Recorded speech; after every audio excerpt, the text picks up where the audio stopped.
Hello, my loves. It's a new year, so I wanted to look back on some of the projects released in 2023. I'll be honest, I don't think it was a particularly strong year for music. Not that it was bad either, but there wasn't much that made a huge impact in my opinion. A lot of albums seemed to get pretty middle of the road reception, and the really big hits felt somewhat less memorable than ones from past years. Now, granted, as pop culture in general has become way more fractured, and people sorta stick to their own specific lanes more than ever, it makes sense that artists don't have the same chokehold on us that they used to. Personally, I always listen to more older music in any given year, since I'm always on the hunt for music that's new to me, but I also keep up with modern music, and the offerings from last year were good, but I don't know if any of them really blew my mind, or if I see myself revisiting them a whole lot. But let's get into it and talk about some of the bigger releases in the pop world. The first album released in 2023 that fell on my radar was Ava Max's Diamonds and Dance Floors, and I consistently forgot this album came out last year. I think since it was so early on, I kept thinking that it came out in 2022. The first 4 singles came out in 2022, so maybe that's why I got confused. I really enjoyed this album. Ava understands the assignment. She's here to make a mindless, fun dance pop, and that's exactly what Diamonds and Dance Floors is. I really thought Million Dollar Baby deserved better. That song is 2000s Europop excellent. It's drama, it's dance, it's fabulous, and I'm surprised it didn't make that much noise. Especially considering the instantly recognizable sample of Can't Fight the Moonlight. I wasn't crazy about some of the other singles. Maybe You're the Problem and Weapons were a little too hammy for me. And I don't know if I would have chose Dancing's Done as the fourth single, but Ghost was definitely the best choice for the final single. I heard that song a lot when I went out. It's really a banger that's super fun to dance to. I would have loved to see Last Night on Earth, Hold Up, and Sleepwalker released as singles. Especially Last Night on Earth, that song goes hard, and it's definitely the one that grew on me the most. I listened to this album a lot more than I thought I did. I just frequently found myself getting one of the hooks stuck in my head, and having to listen to whatever song it was from. Which just goes to show just how catchy a lot of these songs are.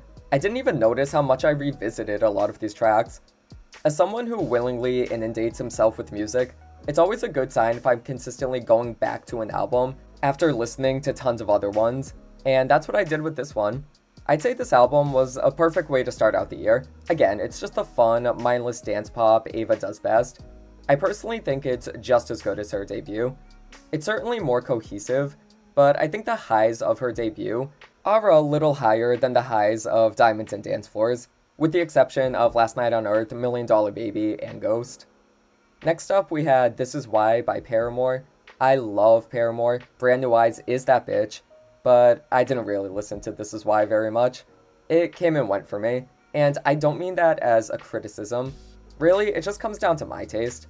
This Is Why is a far lower key record than their others, being more 70s, indie, new wave, and post-punk inspired.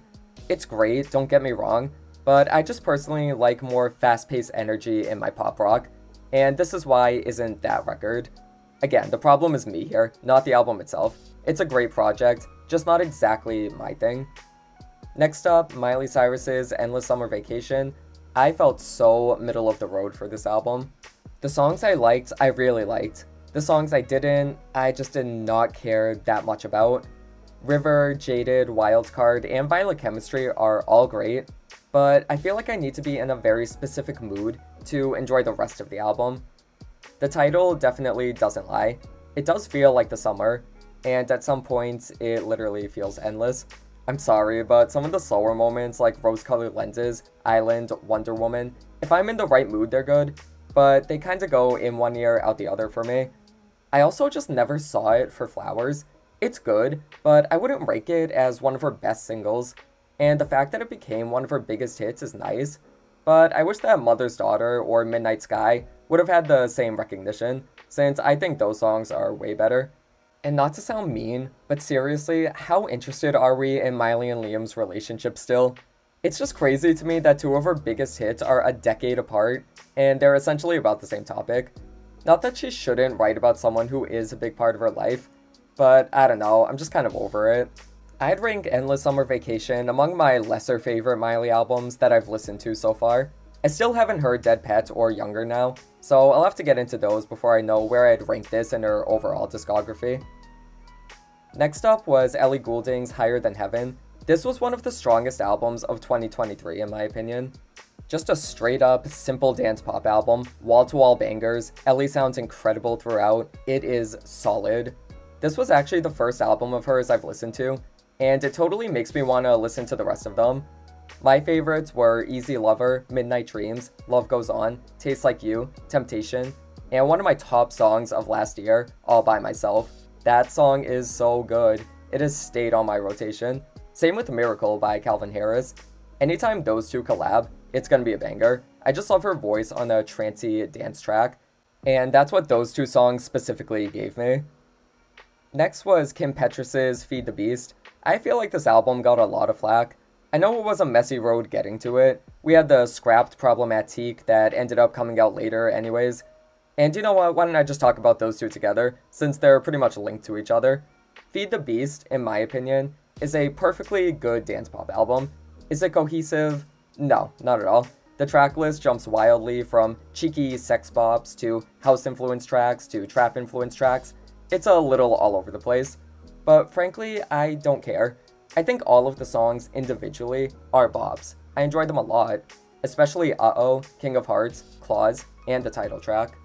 I also really like Alone. So many people said that song sucked. I don't know, I don't think it's that deep. It's just a fun little bop.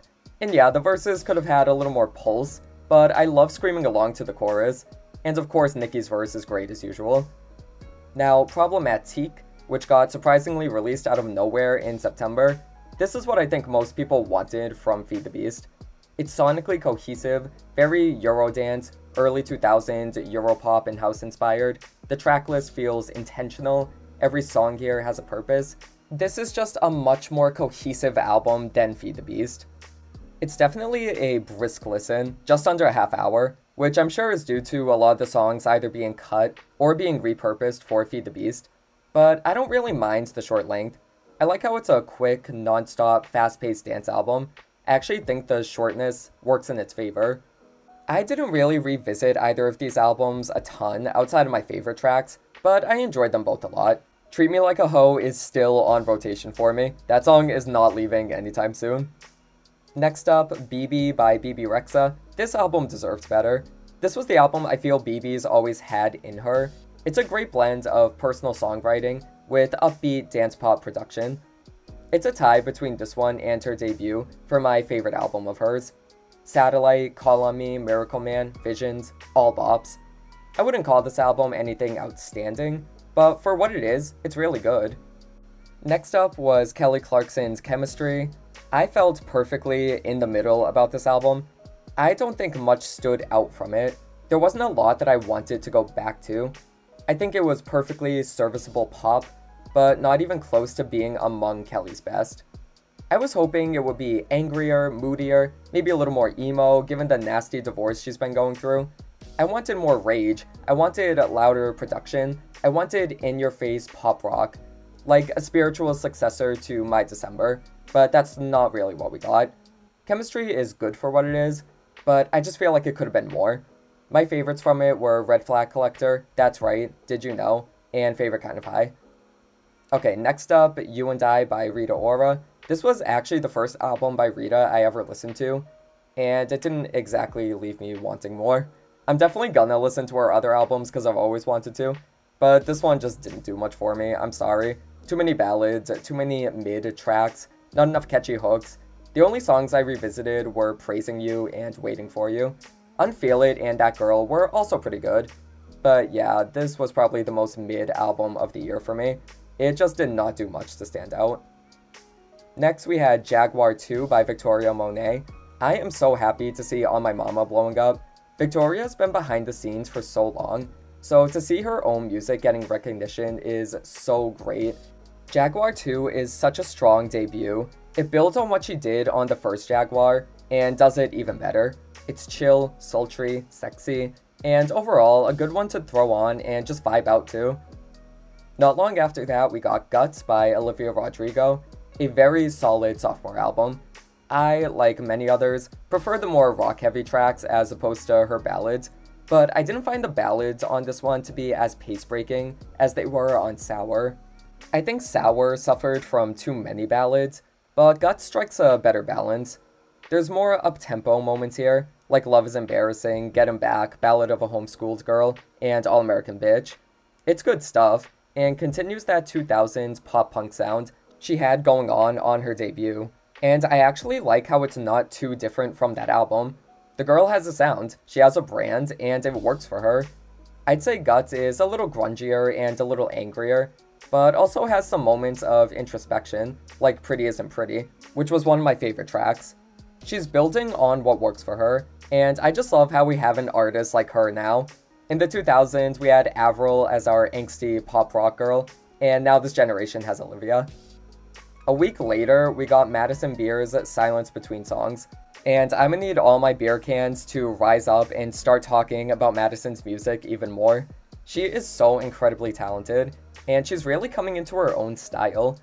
This album was a little jazzier, a little more psychedelic and 60s rock inspired than her debut, and it all works really well with her voice.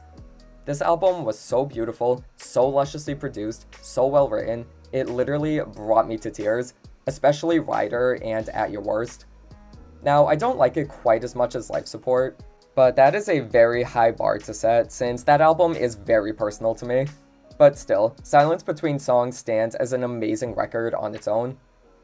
Next, we had a million albums drop on September 22nd specifically. I don't know why everyone waited till that day, but I already did a review of two of them, Doja Cat's Scarlet and Kylie Minogue's Tension, so I won't talk too much about them here. I'll just say I haven't really revisited Scarlet a lot. It's an album I have to be in the right mood for, but when I am, it hits. I still think it's a solid project. Agora Hills was one of my favorite singles from last year, along with Paint the Town Red. And Kylie's Tension was my personal album of the year, no surprise there. It's Kylie, she's gonna give the gays what we want. Also on that same day, we got Chappell Roan's The Rise and Fall of a Midwest Princess, her debut album. I did not know who this was until I heard Red Wine Supernova at a club. I really liked it, so I was excited to hear the whole album, and yeah, it's great. Feminine Nomenon and Super Graphic Ultramodern Girl were the best ones for me, but I do think there was maybe one too many ballads on it, but overall, still a fun record. She reminds me of early Katy Perry, not sound-wise, but just in her brash, kind of hammy and over-the-top delivery and attitude. It's one of the boys-esque, and I love that. And speaking of late 2000s throwbacks, we had Slater's Starfucker. This was one of the best albums of the year for me. It was tight, cohesive, told a story, crafted its own little world and atmosphere. Genuinely, it was all so well done. It's a dark synth-pop excellence. It's like a mixture of Britney's Blackout and early Lady Gaga, all with an old Hollywood glamour aesthetic, aka it was made for gay people, so of course I enjoyed it. Out of Time was one of my favorite singles released last year. I'm still listening to it, it just hasn't gotten old for me. Next up, we have Nicki Minaj's Pink Friday 2. I have seen a lot of talk about this album, not all of it great, but I don't know, I really liked it. I'm sorry, there's just so many bops on here. Let Me Calm Down, My Life, Everybody, Cowgirl, Needle, Bomb Bomb, Pink Friday Girls, and Just the Memories. They have all stayed on heavy rotation for me. Forward from Trinity 2, oh my god, that song is such a bop. And that's not even to mention Red Ruby The Sleaze and Last Time That I Saw You, which were two of my other favorite singles of 2023. I just love both of them so much. There's so many good songs on here in my opinion, and I think when you take it for what it is, it's great. I will agree, yeah, it shouldn't have been called Pink Friday 2. I think Gag City would have been a better title given the whole Gag City promo that they did for it, and this album just doesn't really sound like a sequel to the original record. The only songs that give me the same vibe as the original are Everybody, Pink Friday Girls, and Fallen For You. Those ones make sense as a continuation of the original, but yeah, the rest is more in line with her more recent work, specifically Queen, but I don't think that's a bad thing. I loved Queen, and I love this album. I don't think it's her strongest work, but for what it is, I don't know, I think it's good. It's not the deepest album or anything, but it doesn't have to be. And again, I think it being called Pink Friday 2 just set up an expectation that it would be something it ultimately didn't end up being. I get that, I get people's frustrations, but I still enjoyed it, what can I say? She gave us bops, and I'm gonna be listening to them well into 2024. And finally, the last album I want to talk about is Tate McRae's Think Later. She has been getting a lot of hype lately, especially after Greedy, and I was very excited to see what she would do on this album, and I really did enjoy it. I won't lie, I was never a fan of her older music. I'm just not really into the whole sad girl pop thing. Not that it's bad, it's just my own taste. So I never really saw it for Tate. I loved She's All I Wanna Be, because that song had a pulse to it. It was upbeat, energetic, and when Greedy came out, I was so happy to see her bring that energy back, albeit in a more mid-2000s Nelly Furtado, Timbaland-esque way. I think that sound needs to make a comeback. The people who were kids in that era are grown up now, so it's about time we start seeing artists taking some influence from that time, which I'm all here for. Loose is still that girl 18 years later, and Greedy is like a spiritual successor, and for that reason, it was one of my favorite singles from last year. I don't think there's another song as strong as Greedy on Think Later, but there's some that come close. I love the title track, I love Cut My Hair, I really enjoy Guilty Conscience, and I know I'm contradicting myself here, but some of the sad girl moments like Want That Too and Messier were also pretty enjoyable for me. I wish she leaned harder into the whole Queen of Pop act. I want her to take the attitude she has in Greedy and Cut My Hair and deliver a whole album's worth of that. Because again, this one would have benefited from more of that attitude. It's not even that there was too many ballads, that wasn't really my issue. I just want her to really commit to being this effortlessly cool, sexy, man-eater type of artist. I think that this is a good starting point for Tate. If she builds on this sound and goes in on the whole 2000s Queen of Pop aesthetic with her performances, I see a bright future for her. But I definitely want more attitude, I want more diva, and I want more songs like Greedy. Then I'll really be on board. And with that, we've gone over at least some of the bigger releases from 2023. I didn't even get into some of the other projects, like Baby Angel by Tinashe, CC by Sierra, AR by Addison Rae, In Pieces by Chloe, Heaven Knows by Pink Pantheress, One More Time by Blink-182, The Sound of Letting Go by All Time Low, So Much for Stardust by Fall Out Boy, The Loveliest Time by Carly Rae Jepsen, or Something to Give Each Other by Troye Sivan. But those are all projects that are worth checking out. I just didn't have much to say about them, and I already have a video about Troye's album if you want to check that out. Overall, it was a decent year for music, but like I said before, not much particularly blew me out of the water. There was great stuff, don't get me wrong, but I feel like a lot of these albums just kinda came and went. But granted, that is how everything feels now, since we're constantly being inundated with new media on a daily basis, which makes it a little difficult for projects to really stick in your mind. Regardless, I wouldn't call 2023 a bad year for music at all. Despite some mid-albums, there was plenty of great stuff that kept us fed. Here's hoping 2024 is even better.